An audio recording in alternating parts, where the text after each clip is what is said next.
and welcome to the Inner Circle Boardroom's Backstage Pass. This is the channel for professionals on the go interested in business, finance, and investing. My objective with this channel is to create content that informs and educates. I'll be bringing you special guests like the one that we have here today, helping you to navigate through change and make wiser investment decisions. So if you enjoy this content, please don't forget to like, share, and subscribe. We'll be creating weekly business boardroom conversations just like this. So to crack on with our conversation for today, which will be around fundraising for startups, we'll be particularly looking at pre-revenue. So why are we having this conversation? Well, we all know that every recession creates new entrepreneurs, and this one won't be any different. However, in order to scale and grow, many will need to seek investment, and many actually fail for one reason or another. So the objective of today's conversation is to understand how to be successful to prepare for a business funding.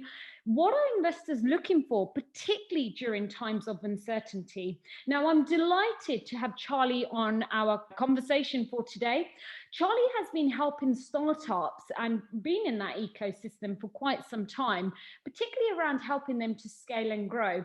Charlie, welcome. Yeah, I appreciate you having me on, Kate. For the sake of our audience, can you give us a bit of a brief introduction in terms of who you are, how you got involved in working with startups, and the sort of deals that you're working on? So I guess the best way to think about what I do is I kind of act like a sports agent for the tech world, where there's two core pillars to my world, essentially. On the first side is I run an innovation studio where we collaborate with Fortune 500 companies all the way through to a really cool ecosystem of startups to build amazing products. So that's working with a founder from literally their idea through to getting them with a product in market that can hopefully become very successful. Sort of through the last 5 years, we've partnered with over 25 different accelerators from around the world. So Techstars here in London and Toronto, through to Future Labs in Singapore. And our Highlight Accelerator is the biggest concept stage accelerator in the world in Silicon Valley that's backed by NASA. So NASA gives space tech to exciting founders to see if they can commercialize it. And we were the digital concept partner for that, which was a great time. So that's sort of phase one, is product and innovation.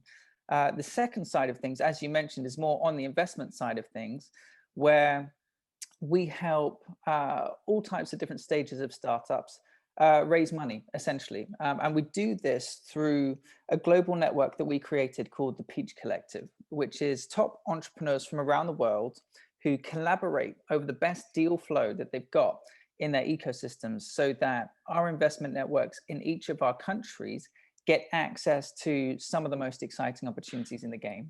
And our portfolio of companies that we're helping raise money get access to this global network. The network sort of runs from Dubai all the way through to Silicon Valley and some juicy stuff in the middle. So hopefully today I'll be able to provide some value around what investors are looking for from a product perspective, how to get that first seed level funding all the way through to, you know, your series A, B, C, and understanding, you know, some of the key loopholes that you've got to jump through to try and make that happen. Let's start with understanding macroeconomics of what's going on firstly, and then we'll go straight into exactly the do's and don'ts. If we can just start off by understanding how investment decision making has changed during and post lockdown. What are you seeing, and what are some of the conversations you're having at the moment? I think it's been a very interesting chapter in the fundraising game. You know, I think when this whole thing started to get a bit crazy and lockdown started to happen, one of two things tended to happen for an investor,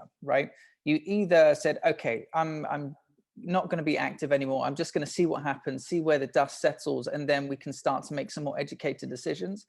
Or you're looking at your existing portfolio and you're looking at a lot of them suffering, and you're having to bail a few of them out of jail, right? You chuck them an extra ticket to try and see them through this time because you think they have potential.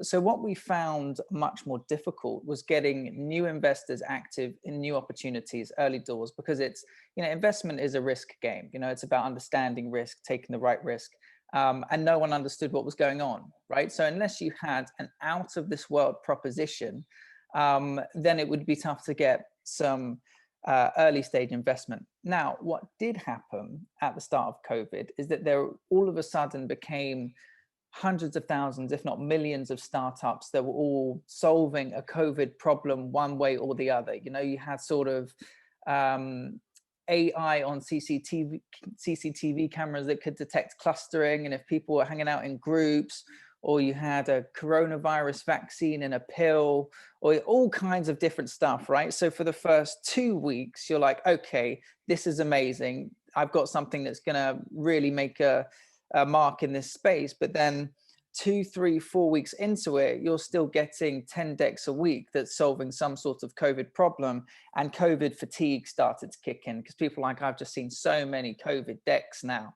Like, it's not possible for all of them to have a shot. So I think there was an initial burst of, oh, COVID solutions, let's chuck something at it. And then it became very unsexy very quickly because people were just seeing so much. We're now starting to settle into a space where it's less about solving immediate COVID solutions, and now the solutions are about the new normal, you know? So it's like, okay, remote working, what innovations in remote working are interesting? You know, what have the potential to have an amazing 12 months, 18 months if we're in this space, you know? Is it an employee benefit that benefits the whole family and not just the employee itself? Or is it a new way of communicating with remote teams, you know? And I think that's really where the money is starting to go now that we're transitioning out. From an investor's point of view as well, a lot of them have been inactive for a significant part of the year, right? So there's actually a lot of dry powder in the scene where it's like, okay, we need to start making our money work, and we need to be finding opportunities that have real potential. I think this lends itself more to a Series A than a seed level environment. You know, seed is a massive risk. So, you know, your early stage VC funds might be a better way to go and get your first 800K, first mil, something like that.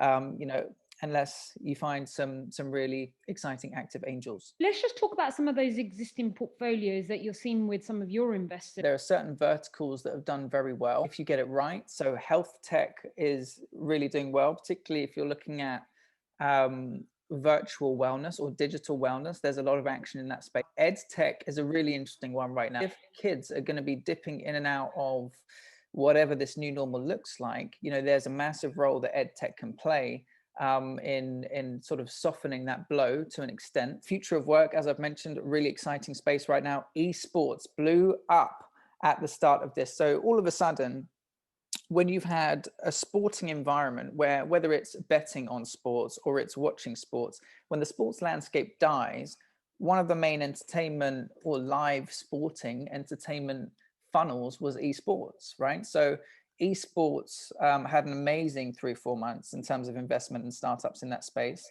And now it's sort of all starting to settle. Actually, surprisingly, property was doing pretty well. You know, construction was still going on. So we had one of our big eco home clients close a Series C in 6 days because it was as safe a bet as it could have been. There's some of the verticals that did well, ones that I saw real upturns in. What are investors' expectations that you're seeing at the moment during the investment period? I mean, would you say some of those expectations are changing and the investors' behaviors are changing in any way, or you're not really seeing a shift? I think expectations have changed to an extent. You know, I think nobody, well, again, depending on the vertical, but nobody is expecting your forecasts from January 2020 to be remotely in line with where we are today. You know, it has been a different landscape, and I think everybody understands that.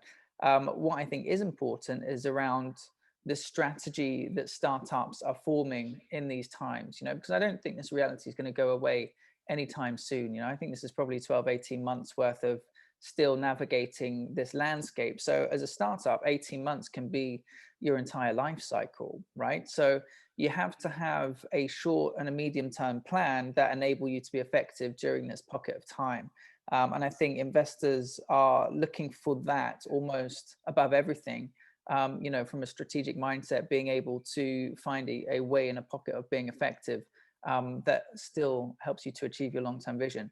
Do you think startups are being realistic in terms of valuations and investment, in terms of how much they potentially could raise? Startups and founders definitely had to make an adjustment. I think you had to make yourself very attractive during COVID if you were looking to raise an early round. So whether that was a discount on the valuation or just a lower valuation in general, I think the smart ones will have valued the money rather than the valuation, rather than the ego of valuation.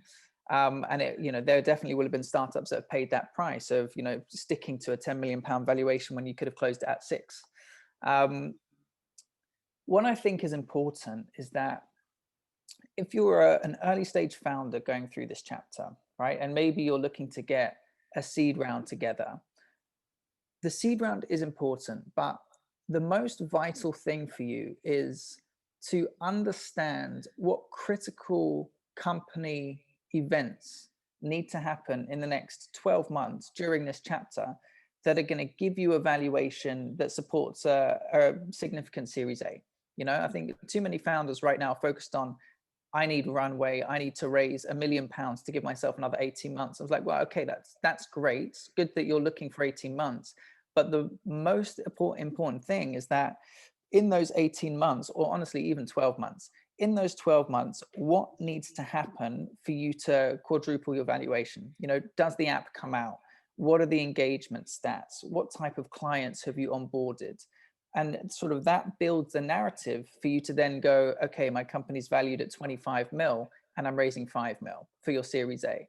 And I think too many founders are very short-sighted with the raise and are satisfied, oh, I've raised my seed rounds. So, well, that's getting out of the door in the morning. It's now time to get to work. And I think that's been the biggest downfall, I think, in a lot of founders in this pocket of time. The thing I wanted to also touch on, Charlie, was around how entrepreneurs try to raise money to be able to develop their product. Do you think investors' expectations in that perspective has changed, where they want proven concepts, or they want to be able to see that this business has already had some engagement, as opposed to just coming up with a concept and an idea? A very interesting point that you make there, because there are different philosophies on this, right? Some people will tell you that banging out a really rustic looking MVP on a low budget, and you get some users and get some data, and then you can go and raise a round, right? That's one philosophy. It's not necessarily the philosophy I believe in. It can work for sure. I'm much more of if you're at an early stage startup, so you're pre-product, you're pre-revenue, if what you're producing and what you're about to show investors is not competitive in the look and feel, in the performance, it's going to be very hard for them to take a risk in this moment in time. Building an app is expensive. Okay, building a proper MVP, you're talking 50 to 60, 70, 80K, right? A lot of people don't have that money on hand. What I advise startups to do a lot is to get the app designed by a really high level professional and get it animated. What this does, and you can create videos and you can create dynamic decks with this material, and you don't have to build anything. You can probably do it for 10K, right? And if you don't have 10K, you shouldn't be starting a business, quite frankly. At least 10K to invest in the business. With those assets, you then completely change the narrative of, it's not a pitch deck that you're saying, here's my idea, which is a swing in the park. It's, this is my vision. It looks stunning. Your 250K is going to bring this to life. And I think that is a much more effective way of getting to your seed rounds. And it can even change the strategy for the seed round, because no longer are you raising off of a £1 million valuation. You might be able to stretch it to 2 because the fundamental thinking around product is there, right? And from there, you may be able to raise 500K, 750K, which is actually more valuable to you as an early stage startup than a 250K where, maybe 100 ends up into product and you've got 100 left and you're trying to figure out marketing and everything else. Before you know it, your runway's done, So for me, that small bit of upfront investment on, let's create something stunning that ignites the imagination of an investor and actually shows potential clients what this vision is all about, rather than a pitch deck or whatever your customer is going to be. Get them excited with quality and then go and raise, rather than putting something out there that you're actually not very happy with, So there are two trains of thought, but it depends on whether the data is going to be good enough for you to raise, or whether this inspiration that you're putting on the table is enough. Walk us through the fundraising process for anybody who might be new to it. What do they need to do to be successful? And what are some of the common mistakes that you've seen? Biggest mistake is the pitch deck, right? 10 to 15 slides max. Do not send an investor a deck with 20 pages, 30 pages, 40 pages, a total waste of time. Do people still do that today? I saw a 50-page deck yesterday. Literally a 50-page deck. Oh, company that's exciting and good, you know, but a 50-page deck is ridiculous. First time entrepreneurs, just out of interest? Actually not. Okay. Really not. But discussion for another time. But I think understanding the way an investor is going to engage with your materials, right? Because when you're a startup, you're presuming that they're going to spend time with it and all this stuff. An investor's going to give you a deck 2 minutes max. What they'll do is they'll look at the first few slides, they'll jump down to the team page. If the team's not impressive, it's done, right? So all of a sudden, sort of showing you the other side of the board, it's like, okay, if I have 90 seconds worth of attention, what do I need to do to have them wanting to invest more time in the deck or call or whatever it's going to be? So it's not about trying to sell an investor on the opportunity with the deck. The sole purpose of a deck is to get attention and to have people wanting to understand more. You're not going to be able to tell them about the whole business in a deck. So that's a fundamental shift that I think a lot of founders need to take, rather than put a whole business plan in a deck. Like, it's not what it's about.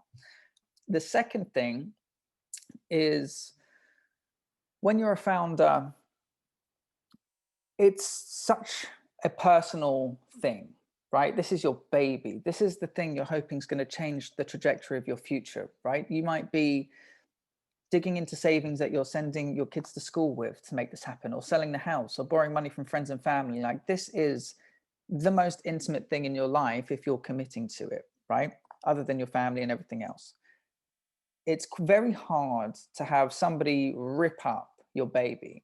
And I think for a founder, and you only manage to get to this state by some hard knocks, going into it really receptive to feedback is very attractive for an investor, because they want to see that you're taking on feedback, that you can make adjustments, all this type of stuff. And when an investor asks you to do that, you know, if they say make some changes to the financial model or show me X, Y, and Z metrics, don't take a week to get back to them. You know, you should be getting back to them next day at the latest, 24 hours. You know, a week later, they've seen 14 new decks and they've forgotten about you. You know, you have a very short window where you're relevant. And if you're not delivering what they're expecting in that timely manner, then, you know, there's knock-on effects to that. So that's another big point that I would say. Sort of dipping into the new normal, and it's sort of all transitioning to Zoom, and all these calls are becoming more Zoom based, or whatever platform you're using.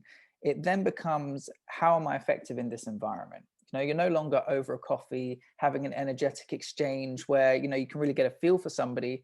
In Zoom, it's a different atmosphere. So usually I encourage people to turn the energy up by 10%. You know, you're trying to make a connection, trying to have some sort of two-way engagement before you then go into a selling process.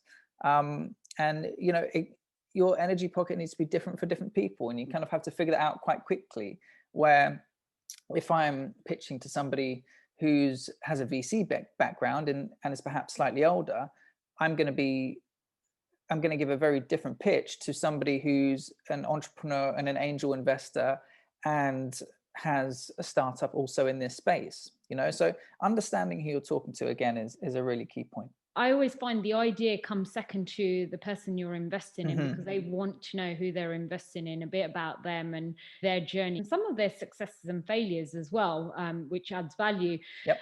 So let's just talk about that process of getting ready to go out and fundraise. What should entrepreneurs be thinking about, and what are those steps that they should be taking in order to be successful and get quicker wins faster? Having an understanding if what you're pitching is at all relevant to the person that you're speaking to. You know, I think people get very excited about seeing investor on LinkedIn or on Angel's Den, sort of having conversations with a whole bunch of people. But if they're not actively interested in the vertical even that you're in, then you're wasting your time. right? So it's not necessarily a numbers game. It is more about engaging and spending time and investing time in people before you've even had a conversation that you think will be a serious opportunity. I think it's very easy to fill your calendar and feel like you're doing a great job, but if 1 in 10 are relevant, you're wasting your time, right? So some of the things to look for when you're analyzing a potential investor are, look at the type of stuff that they've invested in before.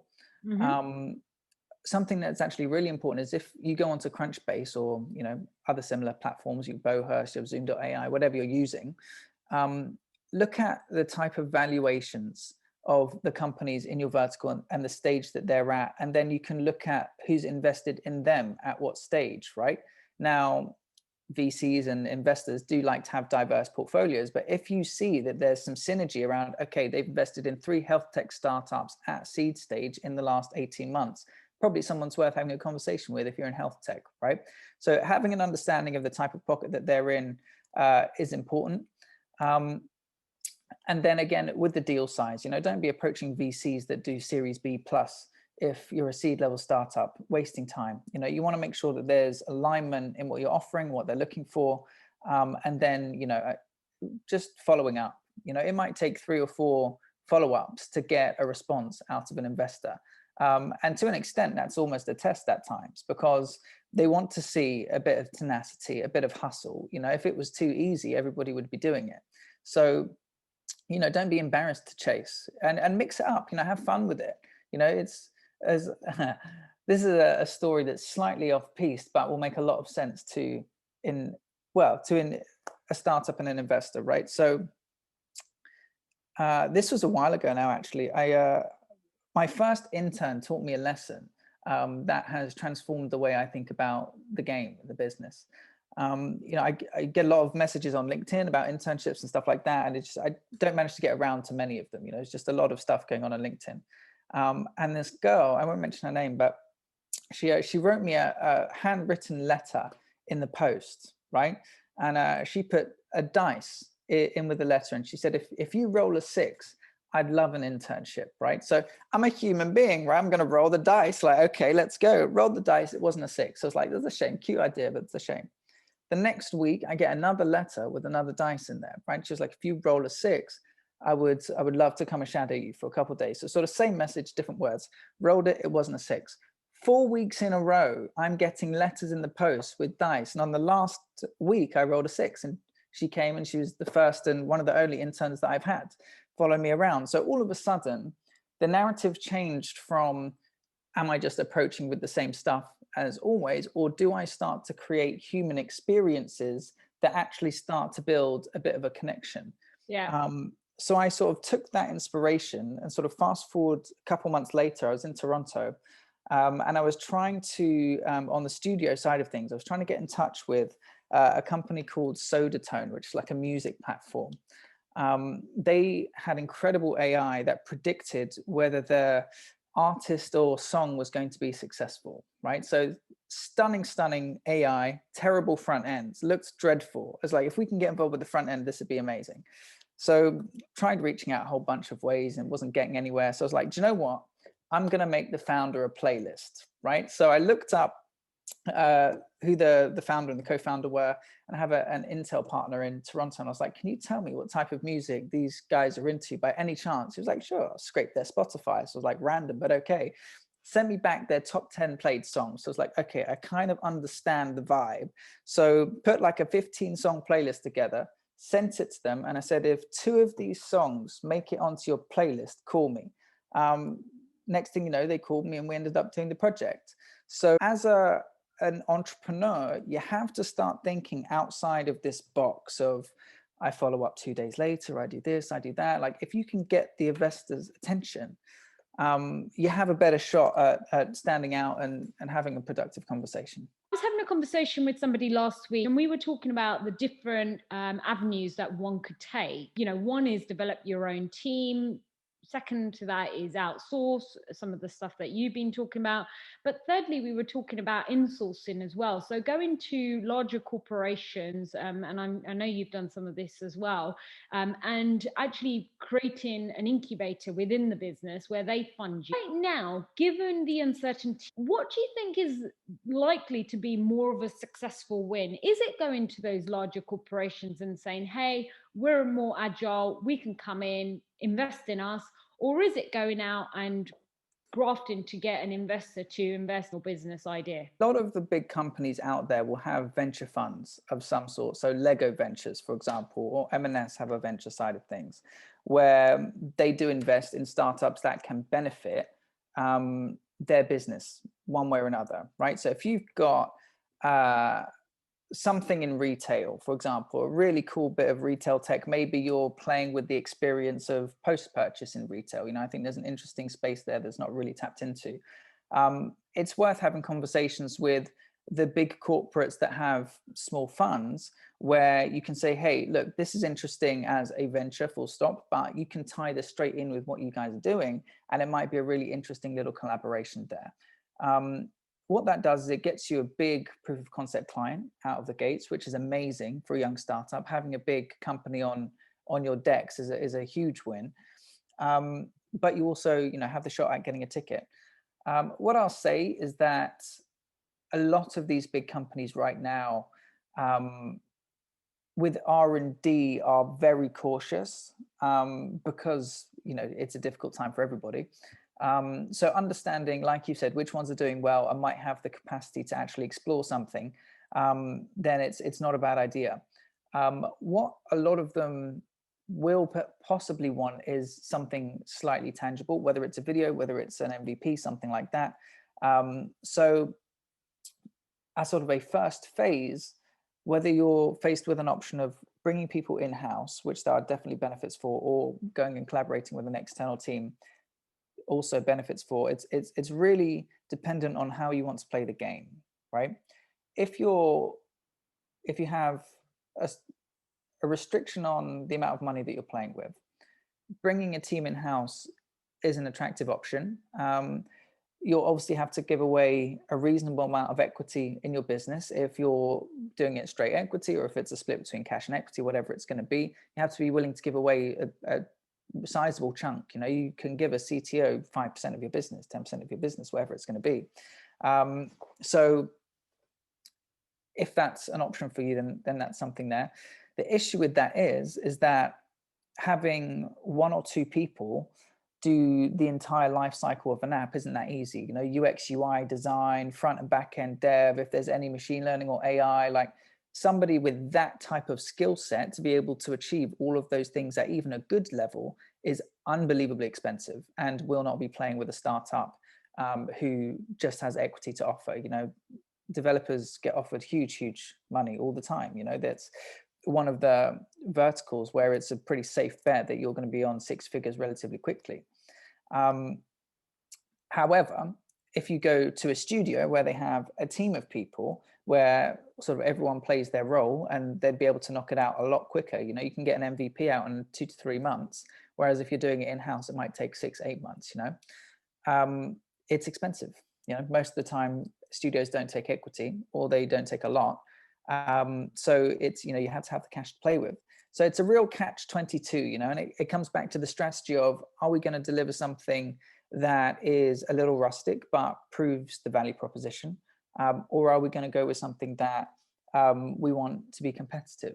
And I think, with that fundamental strategy, you can then have a game plan as to where you want to go. And we're seeing the digital acceleration agenda just be fast tracked. I would say probably 3 years, if not 5, depending on some sectors. What are you seeing with investors around that digital acceleration? I know a lot of investors that just do tech, just do digital. Yeah. It's a different game.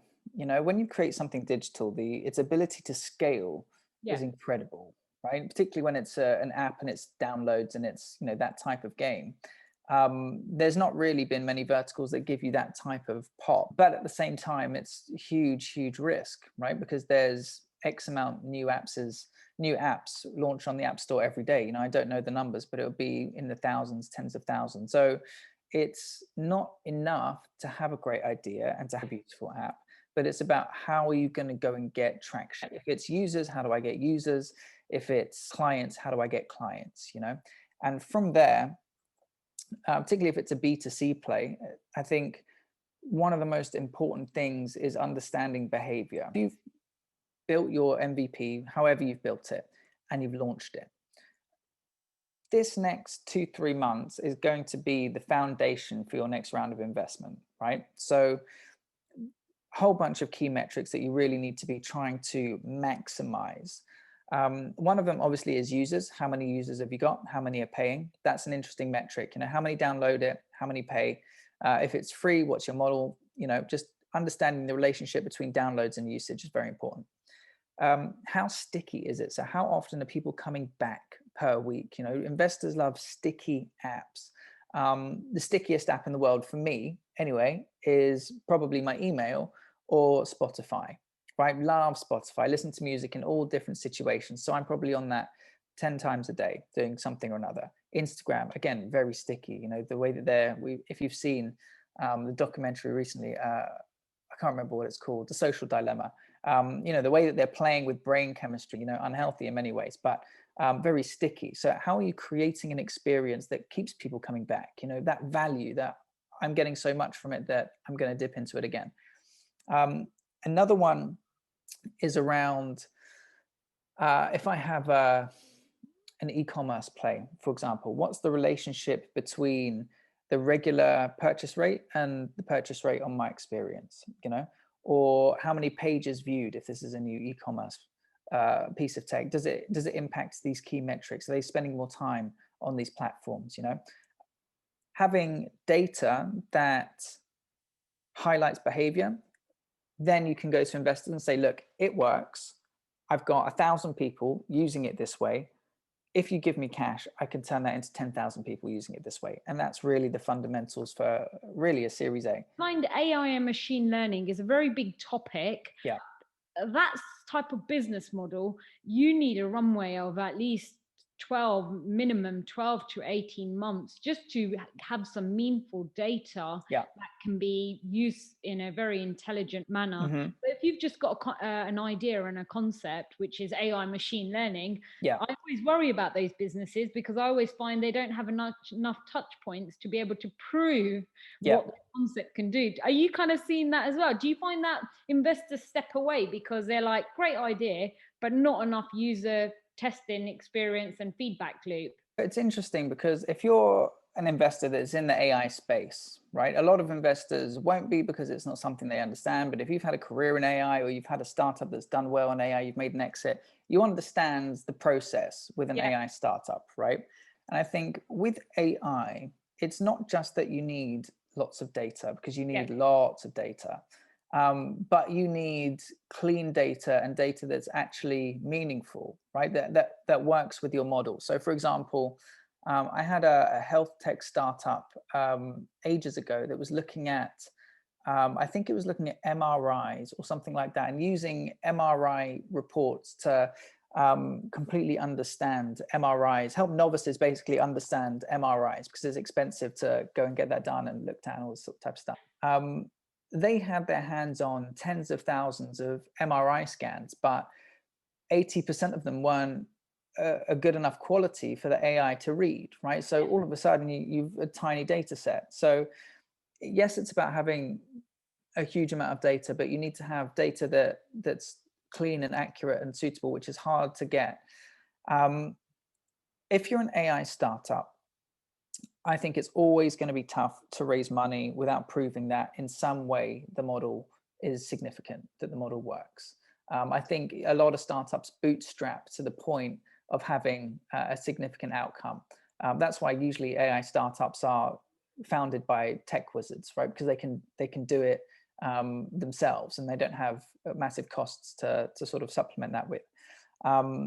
And when it gets to the point where the data is meaningful, you can then, go spend 20K on UX UI and you're done. That's the easy part. You go pay a studio to do it. It's relatively simple. But without investing serious time and getting your hands on proper data, it's going to be tough to invest in an AI project. To be optimistic, what do you think that entrepreneurs should be doing from get-go to be successful? One of the most important things for an entrepreneur is to be reflective, right? I feel like if you've come from whichever job you've come from that's not entrepreneurial, your entire life you've been told what's right and wrong, right? As a kid, you go through school, you're told what's right and wrong. You go into a job, you're told what's right and wrong. And you sort of figure out the way to be effective in that system, and you're told by other people how to do it. If you're all of a sudden jump into the game of entrepreneurship, you are in the wild, right? You have no one telling you what's right and wrong. The results will tell you whether it's right and wrong. And if you're not extremely reflective personally and as a team around, is the way we're doing things correct? Are we pitching correctly? Are we managing each other correctly? Managing founder relationships is a huge learning curve. And I think having the ability to be very critical about yourself, make changes, but then go into the next pitch still feeling 100% confident in your vision and your project is one of the most important things for a founder that sort of gets overlooked. Another one I think is resilience. You're going to lose more times than you can imagine as a founder. You're going to get rejected. You're going to have deals that fall through. You're going to have way more bad days than good days. And it's the ability to sacrifice on a hope. There's no guarantees in this game. There's no, if I sacrifice for 2 years, I'm all of a sudden going to make it. People sacrifice their entire lives and don't make it in this game. And it's about being willing to sacrifice on a hope, at least for a certain amount of time. I think a really important one, and I learned this one, was the ability to pivot and knowing when to pivot. And now I've just come to a standard understanding that you've constantly got to pivot. Literally, I think that's a really hard one for sometimes entrepreneurs, because they start off with a vision and a dream, and before you know it, you have to change that journey because like a pandemic or what feedback you're getting. And I find some entrepreneurs aren't able to do that all the time. Of course.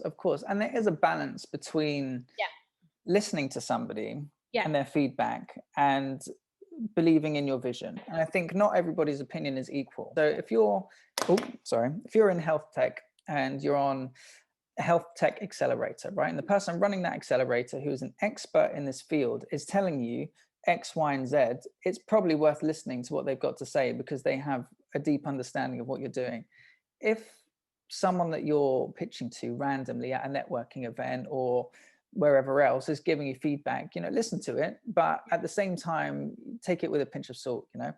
I remember the first time we had to pivot. So this is sort of 4 years ago now. We had a bit of tech in the insurance game that we were innovating, and we built clothing to health risk technology for the insurance industry. So if we knew you were wearing Tommy Hilfiger and a medium, we could calculate BMI and waist height ratio with 85% accuracy. So that these big companies with lots of staff in uniform, we could help highlight the health risk of these companies. For maybe 3-4 months, we were told that this bit of tech was going to change the game for health insurance for big companies, particularly in the US, right? So we were working with the Reinsurance Group of America. They were talking about investing a big ticket in us, and they sent us to about 38 countries. Sent sort of this, we made this video and all these material, and they were like, if a reasonable amount of these companies come back positive, we're going to write the ticket and we're going to plug you in and scale you. Like, this was the moment for us. All the feedback that we'd had leading up to that week was that Australia liked it. I can't remember who else, but somebody else liked it. We thought it was in the bag. We were literally on the beach in Spain on vacation, me and my co-founder. We had a bottle of wine on the beach. We were having a great time. Call came through, and it was the call we didn't want, right? It was the call that basically said, this is it's basically too young. Again, the data, they needed to prove the data for a period of 4 years to make sure it was significant for insurance. And all of a sudden, your world comes crashing down because you realize we've got 3 months worth of runway left. where else is this tech applicable? We're kind of scrambling around. We're thinking, okay, school uniforms, can we help highlight the obesity issue in kids across the country? Government didn't want to play ball. We're like, no. So we find another sector, and you kind of scrambling around, and then you land on something that has potential, and you have to run with it. Momentum is king in this game. Yeah, absolutely. If you sit down with somebody who you haven't had a coffee with for a couple of months, and you're sitting down and you've got nothing new to say to them, you have a massive problem. Yeah. So I think, momentum in whichever form it comes is probably the most vital currency for a young startup.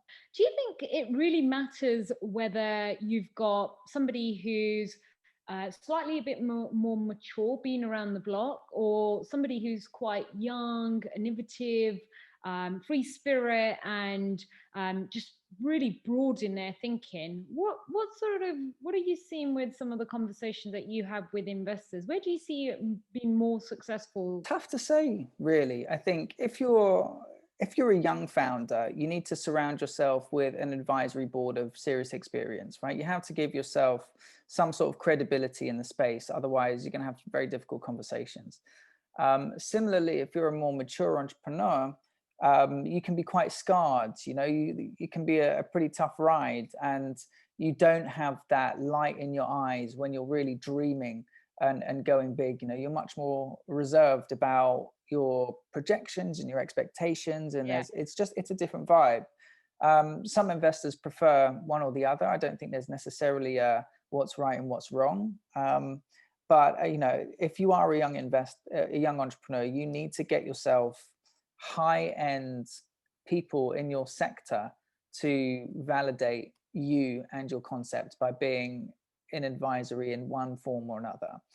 That should be a priority for you. I've thoroughly enjoyed this conversation. I think you've given so many useful nuggets for anyone who's starting up or looking to go on that journey of raising capital, particularly those that have maybe not been on that journey, maybe listening in. Now, Charlie, if someone wanted to reach out and connect with you, what's the best way? So the best way to find me, I guess, is to shoot me an email or hit me up on LinkedIn. On LinkedIn, I'm just Charlie Regis.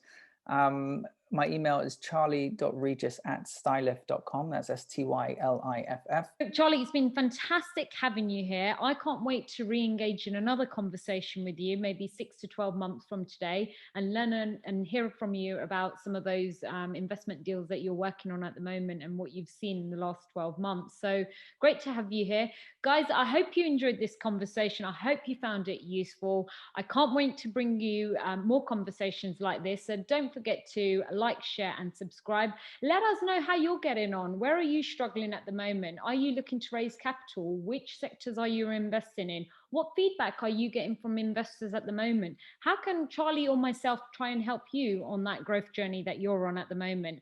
Please do get in contact, and we look forward to speaking with you. Until our next video, take care, and we'll speak with you soon. Thank you.